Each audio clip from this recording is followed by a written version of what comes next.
উর্বশী উদ্ধার। তবে লীলার মধ্যে প্রবেশ করার আগে চলুন সবাই একটু করে করে তালি দিয়ে আমরা একটু কৃষ্ণ নাম বলব।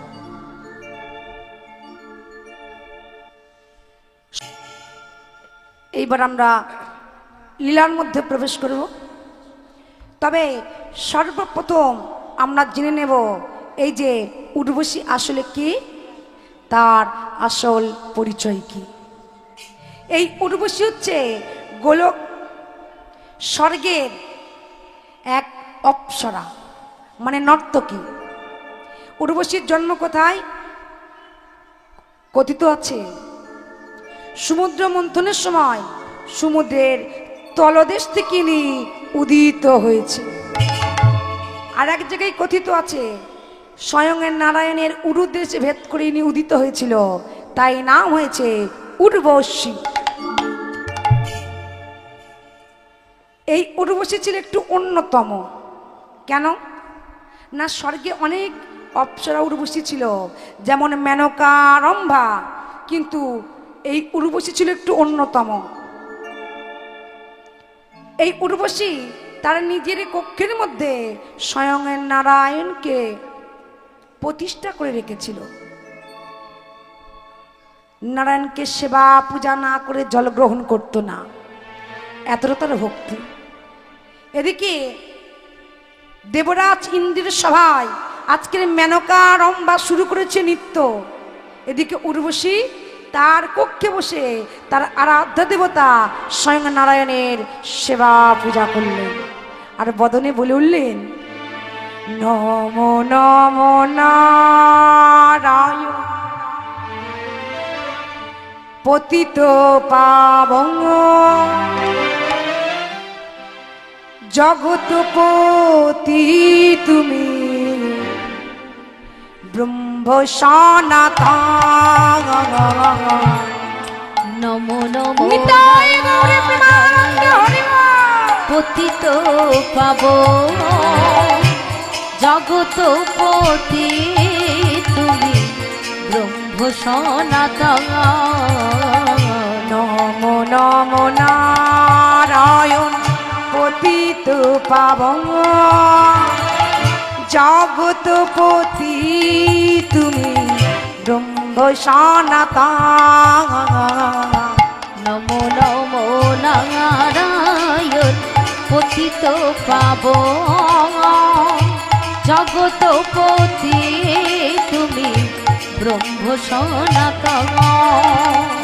বড়া ভাই দানি রত তুমি জনার্দন।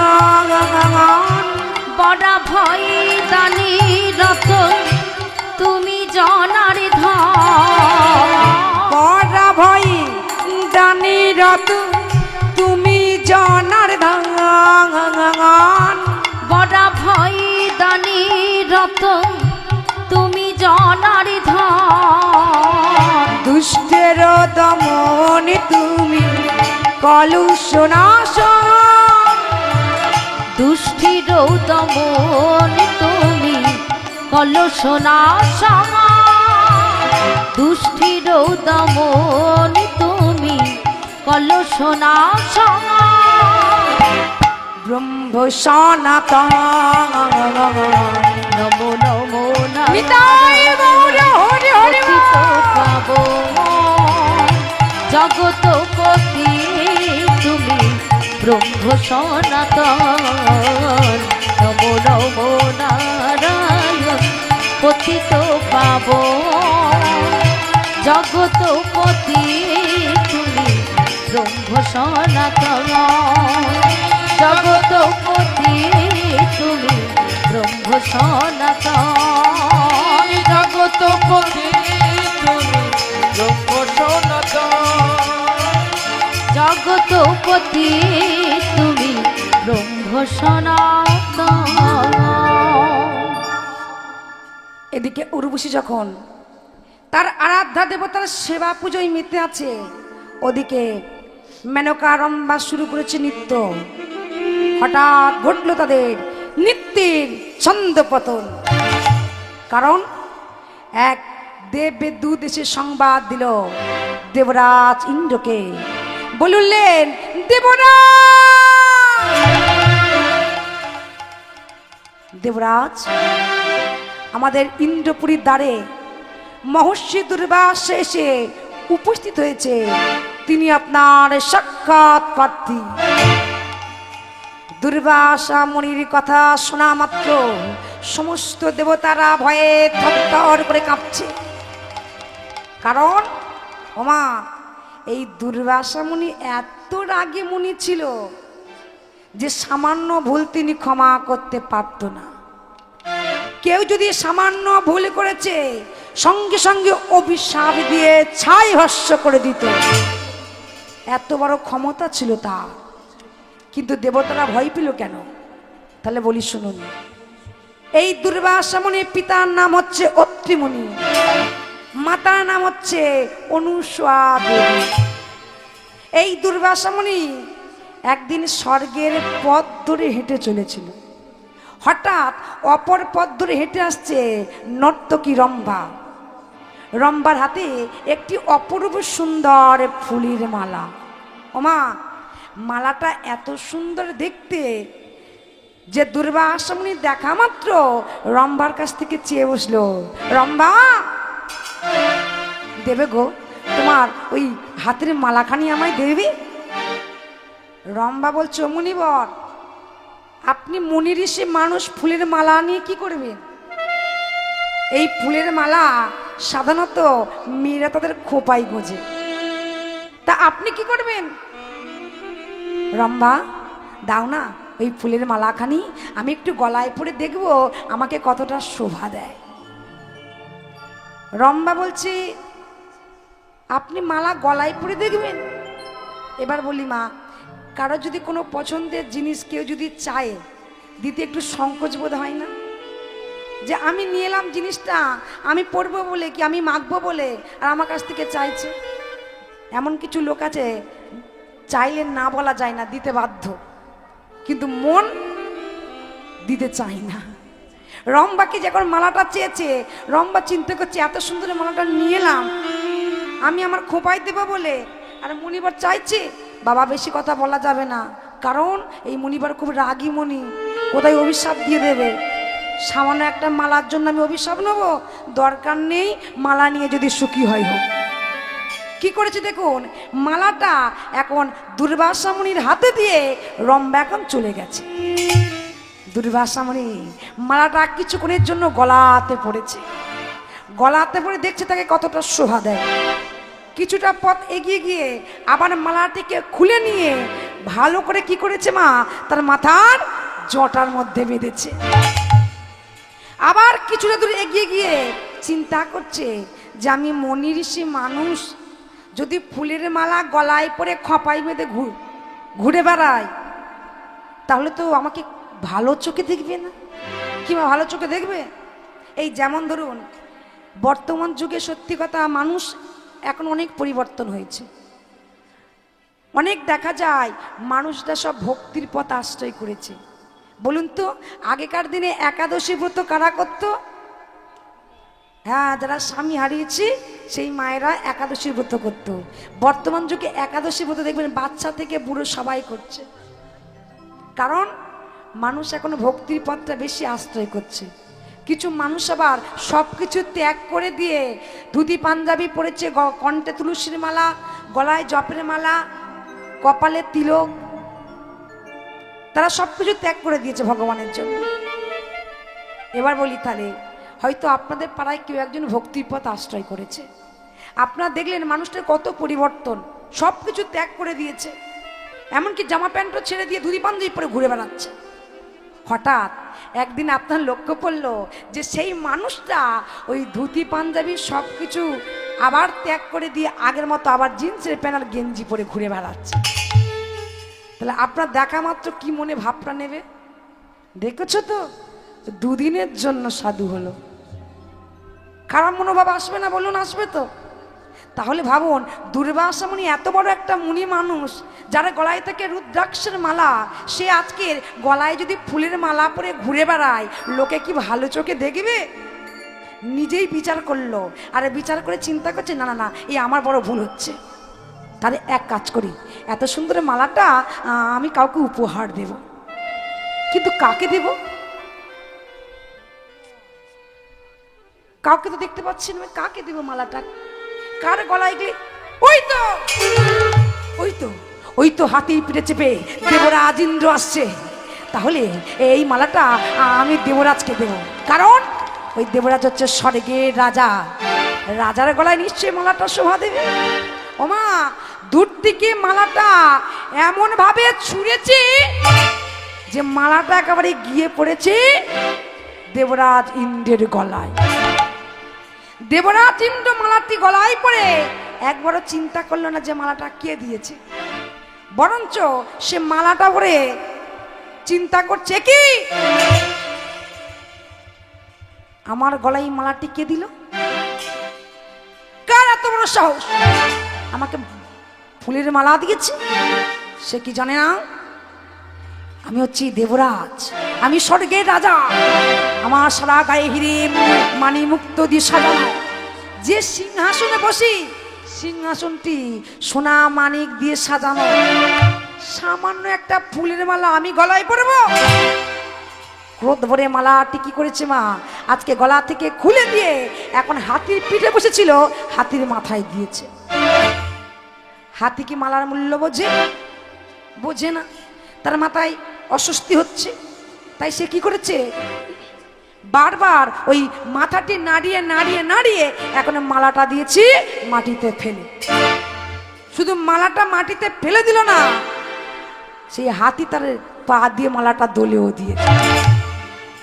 দূর থেকে লক্ষ্য করলেন দুর্বাসা মুনি, তিনি তো লক্ষ্য করা মাত্র ক্রোধে ক্রোধান্বিত হচ্ছে। এত বড় সাহস, আমার দেয়া মালাটিকে অপমান করলো। ক্রোধে ক্রোধান্বিত হয়ে সঙ্গে সঙ্গে ডেকে উঠলেন দেবরাজ। হাতির পিঠে বসেছিল মা, সেখান থেকে চমকে উঠেছে কে, কি আমাকে ডাকে? এইবার লক্ষ্য পড়ল দূরে দাঁড়িয়ে আছে দুর্বাসা মুনি, ক্রোধ ভরে বলছে দেবরাজ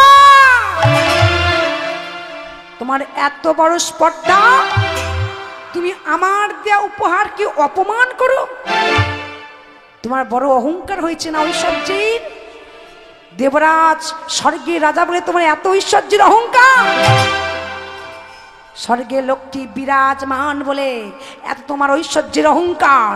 স্বর্গে যদি লোকটি না থাকে তাহলে তোমার কোনো অহংকার থাকবে না। তাই শোনো দেবরাজ, আমি তোমাকে অভিশাপ করলাম না, আমি অভিশাপ করলাম ওই স্বর্গকে। আজ থেকে আর স্বর্গে লক্ষ্মী থাকবে না, ওই স্বর্গ লক্ষ্মী ছাড়া হবে। যেই বলেছে স্বর্গ লক্ষ্মী ছাড়া হবে, দেবরাজ ইন্দ্র তাড়াতাড়ি করে হাঁটির পিঠে থেকে নেমে ছুটে গেল দুর্বাসা মুনির কাছে, আছাড়কে পড়ল তার চরণে,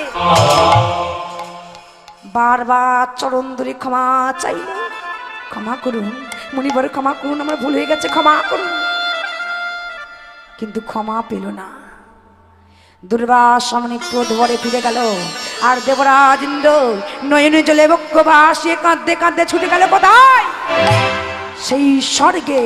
ওমা, স্বর্গে প্রবেশ করা মাত্র দেবরাজ ইন্দ্র অবাক হয়ে গেল। যে স্বর্গ ছেড়ে সে এসেছিল সে স্বর্গ আজ আর নাই। যে সিংহাসন নিয়ে অহংকার করেছিল, ওমা সেই সিংহাসনে সেই রাজপ্রাসাদকে দেখলে মনে হবে কবেকার কোনো পুরো রাজবাড়ি। যে কুসুম কাননের মধ্যে চারিদিকে ফুলে ফুলে ফুলময় থাকতো, ভ্রমর ভ্রমরি গান করত, প্রজাপতি উড়ে বেড়াতো, সেই কুসুম কানন আজ আর নাই, সমস্ত ফুল গিয়েছে মূর্ছা। দেবরাজ ইন্দ্র সে কি করবে সে নিজেই চিন্তা করে উঠতে পারছে না। স্বর্গে আজ আর কোনো কিছু বিরাজ নাই, দেবতারা ধীরে ধীরে শক্তি হারিয়ে ফেলছে। তাই যখন দেবতারা শক্তি হারিয়ে ফেলছে, সমস্ত দেবতারা একসঙ্গে মিলিত হলো, আর একসঙ্গে মিলিত হয়ে সবাই গেল কোথায়? পিতা ব্রহ্মার কাছে। পিতা ব্রহ্মা বলছে, দুর্বাসা মুনির অভিশাপে স্বয়ং মা লক্ষ্মী স্বর্গ থেকে পাতালে প্রবেশ করেছে। যত শীঘ্র সম্ভব লক্ষ্মীকে ফিরিয়ে আনতে হবে, তবে আমরা সবকিছু ফিরে পাবো। কিন্তু লক্ষ্মী কোন পথে ফিরবে আমার জানা নাই। কে জানি? বলে চলুন আমরা সবাই মিলে যাই ভোলা মহেশ্বরের কাছে। ওমা, ভোলা মহেশ্বর বললো আমারও জানা নাই, কে জানে? চলুন সবাই একসঙ্গে মিলিত হয়ে আমরা যাই স্বয়ং নারায়ণীর কাছে। কোন নারায়ণ? যে নারায়ণ ক্ষীরোদকুলে শয়ন করে আছে। সমস্ত দেবতারা একসঙ্গে মিলিত হয়ে ক্ষীরোদকুলে এসে উপস্থিত হলো, কিন্তু তারা এসে অবাক হয়ে গেল যে সেই ক্ষীরোদকুলে স্বয়ং নারায়ণ নাই। কেন? একটা কথা মাথায় রাখবেন, যেখানে লক্ষ্মী থাকে না সেখানে নারায়ণও থাকে না।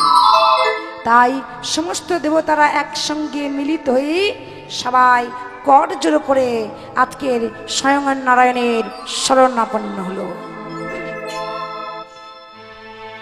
কোথায় নারায়ণ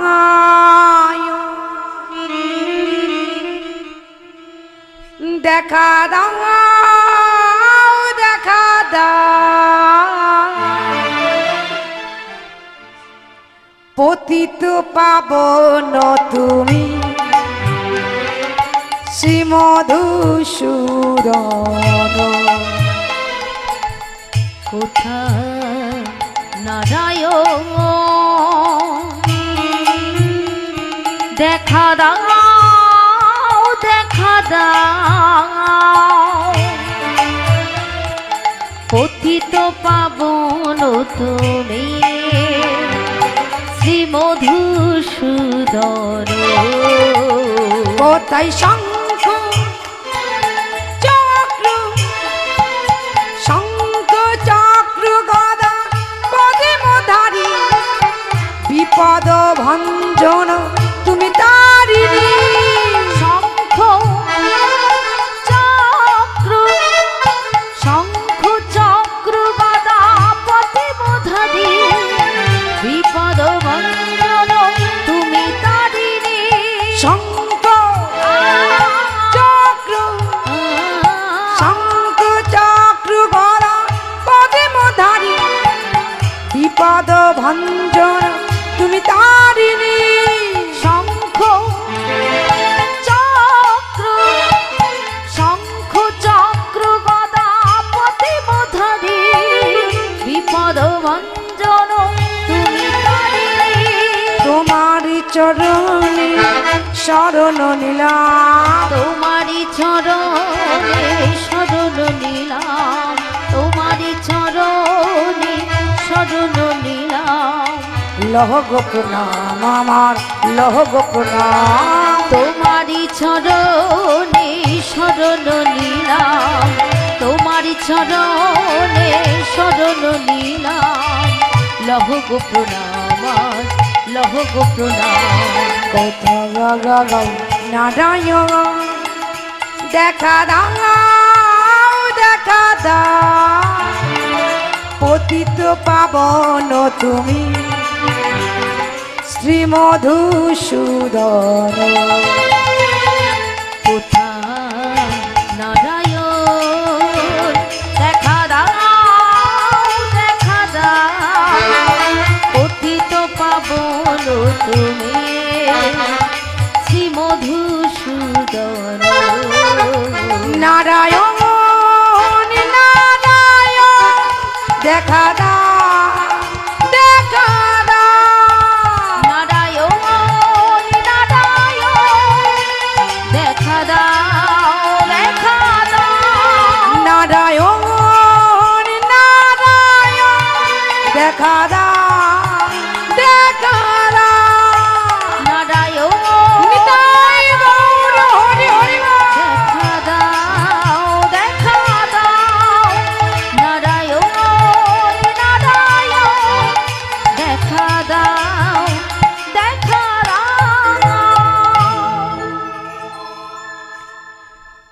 সমস্ত দেবতাদের ডাকি স্বয়ং নারায়ণ এসে উপস্থিত হলেন ক্ষীরোদকুলে।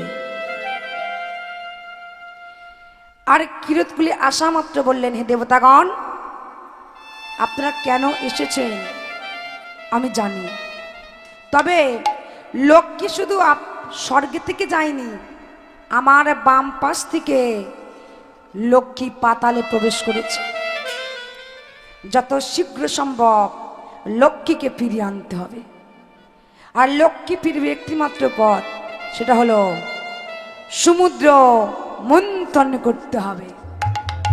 কিন্তু কি দিয়ে হবে ওমা? সমুদ্র মন্থন করার জন্য নাগরাজ বাসুকীকে করা হলো রজ্জু মানে দড়ি, মন্দরে পর্বতকে করা হলো লাঠি। কিন্তু সমুদ্র মন্থন করতে গেলে যে শক্তির প্রয়োজন, সেই শক্তি দেবতাদের কাছে ছিল না। তাই সমস্ত দেবতারা আজকে পরামর্শ করলো, অসুরদেরকে অমৃত লোভ দেখিয়ে তাদের শক্তি ধারে নেওয়া হলো, সমুদ্র মন্থনী করা হলো। আর সমুদ্র মন্থনী করতে সমুদ্রের তলদেশ থেকে অনেক কিছু উঠে এলো। স্বয়ং মা লক্ষ্মী উঠে এলো, সমৃদ্ধি উঠে এলো, কল্পতরু বৃক্ষ এলো, উর্বশী এলো, অমৃত এলো, অনেক কিছু এসেছিল। সেই যে দুর্বাসা মুনির একটা অভিশাপে সমস্ত দেবতাদের কষ্ট ভোগ করতে হয়েছিল। আজকে যখন সমস্ত দেবতারা শুনেছে যে দুর্বাসা মুনি ইন্দ্রপুরীর দ্বারে দাঁড়িয়ে আছে, সেই সংবাদে শোনা মাত্র সবাই আজকে ভয়ে থরথর করে কাঁপছে। আগে একটা অভিশাপ দিয়েছিল, এত কষ্ট ভোগ করেছে, আজকে নয় আবার আমাদের আলো এসেছে, তার মানে নিশ্চয়ই কোনো অঘটন ঘটতে চলেছে। সবাই ভয় পেল। সঙ্গে সঙ্গে দেবরাজ ইন্দ্র ছুটে গেল তার ইন্দ্রপুরীর দ্বারে। দুর্বাসা মুনিকে কর জোরে প্রণাম করে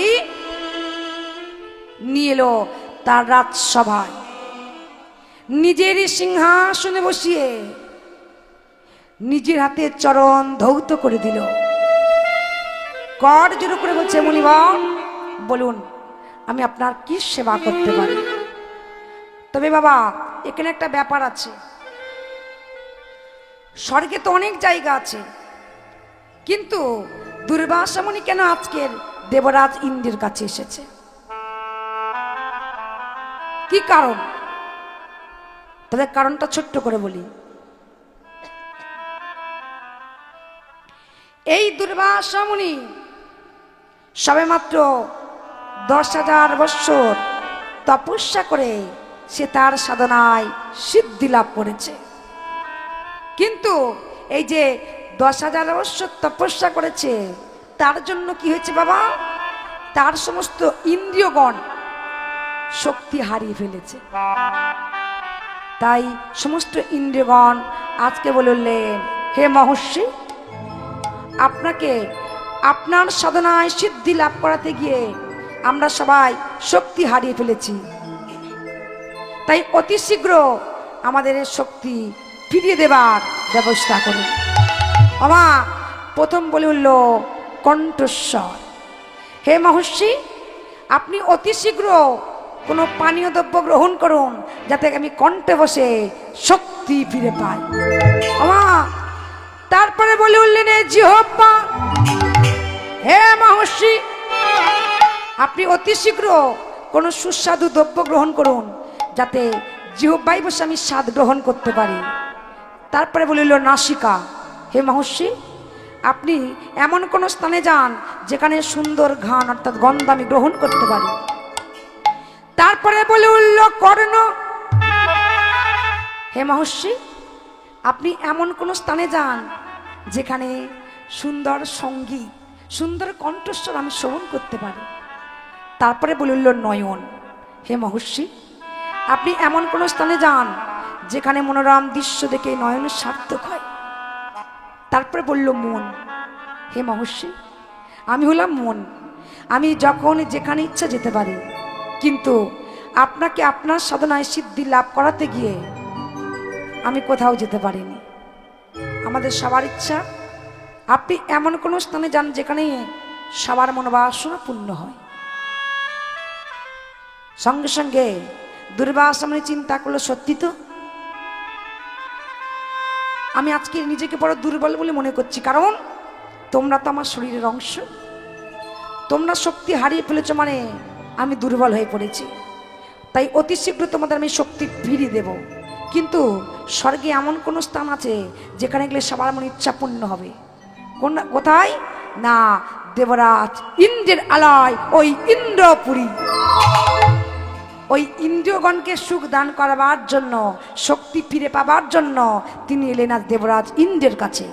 আর দেবরাজ ইন্দ্র বললেন, হে মহর্ষি, বলুন আমি আপনার কি সেবা করতে পারি? দেবরাজ, আমি তোমার আলয়ে কিছুদিন থেকে এই স্বর্গের সমস্ত সুখ ভোগ করতে চাই, তুমি তারই আয়োজন করো। সঙ্গে সঙ্গে দেবরাজ ছুটে গেল কোথায়? তার প্রমোদ ভবনে, সমস্ত উর্বশীগণের কাছে। আজকে গিয়ে বললেন, হে উর্বশীগণ, আপনারা নিশ্চয়ই শুনেছেন দুর্বাসা মুনি আজকে আমার অতিথি রূপে এসেছে আমার আলয়ে। তিনি এই স্বর্গের সমস্ত সুখ ভোগ করতে চাই। তাই আমার ইচ্ছা তোমাদের মধ্যে কেউ একজন তার সেবা দায়িত্ব গ্রহণ করে। মেনকা, রম্ভা কি অন্যান্য উর্বশীগণ তারা জানতো যে দুর্বাসা মুনি রাগী মুনি, আর সেবা করতে গিয়ে যদি কোনো ভুল করে বলি অভিশাপ দিয়ে বসবে, তাই দরকার নেই সেবা। তাই কেউ সাড়া করলো না, সবাই আজকে মাথা নিচু করে রইল।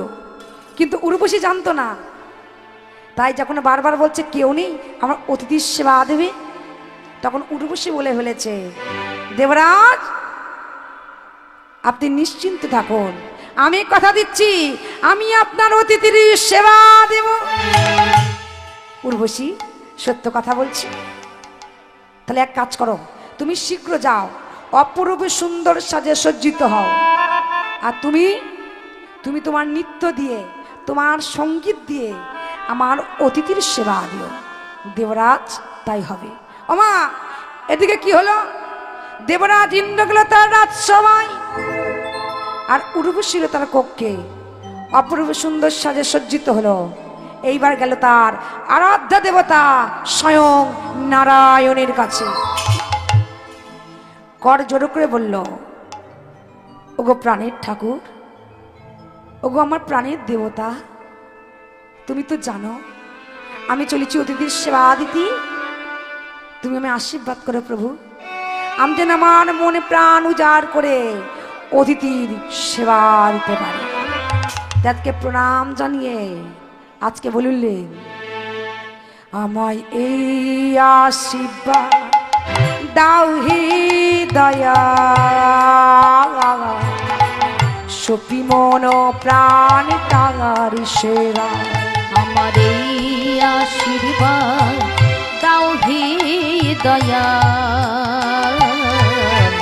সপি মন প্রাণ তার সেবায়। আমার এই আশীর্বাদ দাও হে দয়া, সপি মন প্রাণ তার সেবা। এই বাসনা ছিল মনে, এই বাসনা ছিল মনে, চলি মনে দর্শনে, চলি মনের দর্শনে, পুলির মান বাড়াইব, ভরাবো যোগীর হৃদয়। কুলির মান বাড়াইব, ভরাবো যোগীর হৃদয়। কুলির মান বাড়াইব, ভরাবো যোগীর হৃদয়। কুলির মান বাড়াইব, ভরাবো যোগীর হৃদয়। বিমল প্রাণ নিতাই গৌর হরি হরি বিমল প্রাণ তার সেবায়। আমার এই আশীর্বাদ দাও হে দয়া,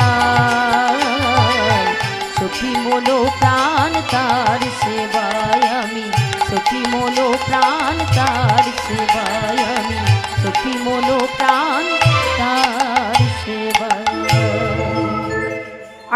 দেবতা স্বয়ং নারায়ণকে প্রণাম জানিয়ে উর্বশী কোথায়?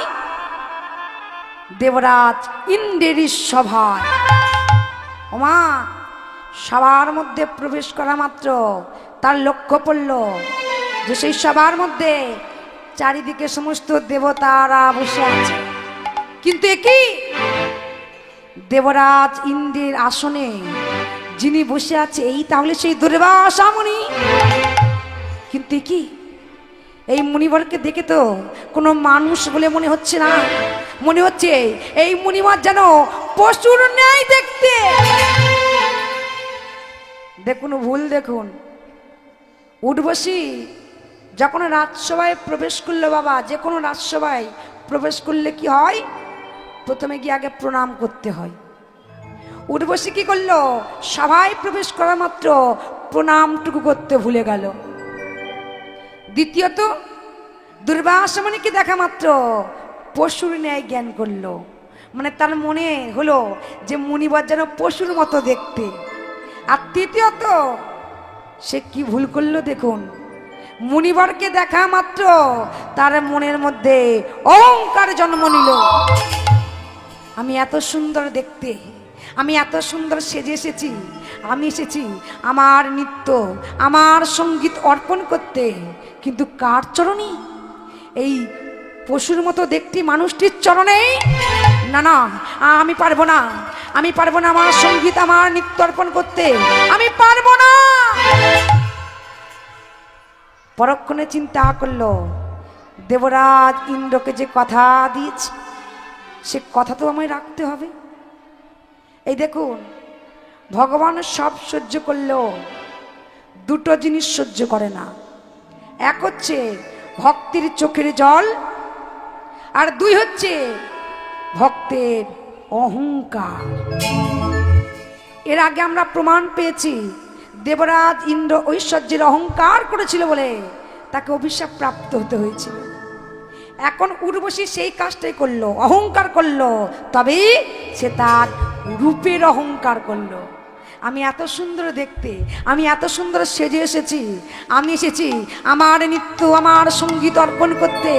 কার চরণে? এই পশুর মতো দেখতে মানুষটির চরণে। আমি পারবো না।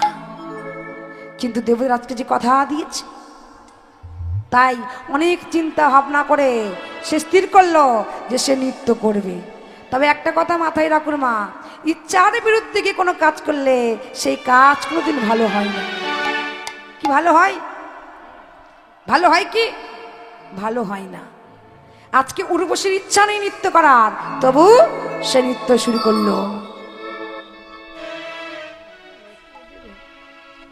রুনু ঝুনু রুনু ঝুনু পড়ি গেল সারা। রুনু ঝুনু রুনু ঝুনু পড়ে গেল সারা। রুনু ঝুনু রুনু ঝুনু পড়ে গেল সারা। রুনু ঝুনু রুনু ঝুনু পড়ে গেল সারা। রুনু ঝুনু রুনু ঝুনু পড়ে গেল সারা। রুনু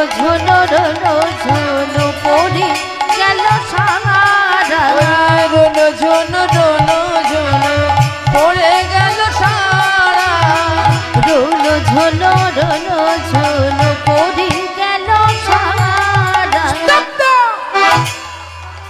যখনই দুর্বাসা মানে বুঝতে পারলো নৃত্য করার ইচ্ছা নেই, তবু নৃত্য করছে, ক্রোধে ক্রোধান্বিত হলো, বললো স্তব্ধ। মূর্খ নারী, তোর এত বড় সাহস, তুই আমাকে পশুর নিয়ে জ্ঞান করিস? তোর এত বড় সাহস যে তুই আমার সম্মুখে অহংকার করিস? তবে শোন, আমি যদি মনে করি এই মুহূর্তে তোকে অভিশাপ দিয়ে আমি ছাই ভস্ম করতে পারি, তবে তা আমি করব না। কেন জানিস? তুই আমাকে পশুর নিয়ে জ্ঞান করেছিস, তাই আমি তোকে অভিশাপ করলাম, তোকে পশু হয়ে ওই ঘটকি হয়ে পৃথিবীর বুকে জন্মগ্রহণ করতে হবে। যেই বলেছে ঘটকি হয়ে পৃথিবীর বুকে জন্মগ্রহণ করতে হবে, সঙ্গে সঙ্গে উর্বশী মুহূর্তের মধ্যে তার অহংকার চূর্ণ হলো। সে চিন্তা করছে, সত্যি তো আমি আমি এত বড় ভুল করলাম, কি করি? আমি আমি মুনিবরকে পশুর নেই জ্ঞান করেছি না, এ আমার সব থেকে বড় ভুল। সে যখন বুঝতে পারলো সত্যি সে ভুল করেছে, পাশে ভাবক দাঁড়িয়ে বলল, হাই রে বিধি, এই তোর কপালে লেখা ছিল, এসেছিলিস অতিথির সেবা দিতে, পেলি অভিশাপ। আজ মনে হয় তোর দেহ তরিটা ডুবলো। তাই আজকের উর্বশীকে দর্শন করা মাত্র ভাবক এক পাশে দাঁড়িয়ে কলম দিলেন, ও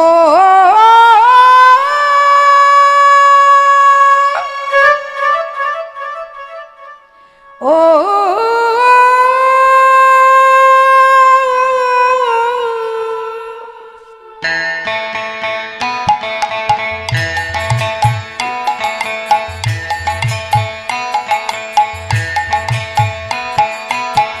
তরি তরি ডুবলো বলে, তরি তরি ডুবলো বলে,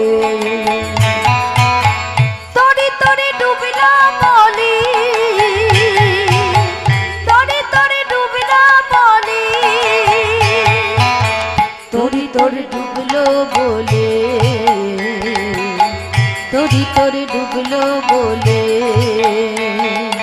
কাঁচে নিলি তুই আঁচল ভরে, কাজে নিলি তুই আঁচল ভরি, কাঁচে নিলি তুই আঁচল ভরে, কাজে নিলি তুই আঁচল ভরি, ডুব ফেলালি জলে। তরি তরি ডুবলো বলি, তরি তরি ডুবলো বলি, তরি তরি ডুবলো বলে, তরি তরি ডুবলো বলে। ডুবলো রে তোর সাধের তরি অগাধ সিন্ধু জলে, ডুবলো রে তোর সাধের তরি অগাধ সিন্ধু জলে, ডুবলো রে তোর সাধের তরি অগাধ সিন্ধু জলে। সব হারাই উড়ি মানব, সব হারাই উড়ে মানো, সব হারাই উড়ি মানব, সব হারাই উড়ে মানো, ভাসলি নয়নে জলে। তরি তরি ডুবলো বলি, তরি তরি ডুবলো বলি, তরি তরি ডুবলো বলে, তরি তরি ডুবলো বলে। ও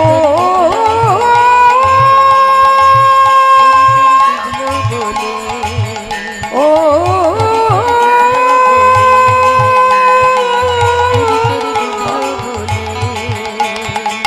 তরি তরি ডুবলো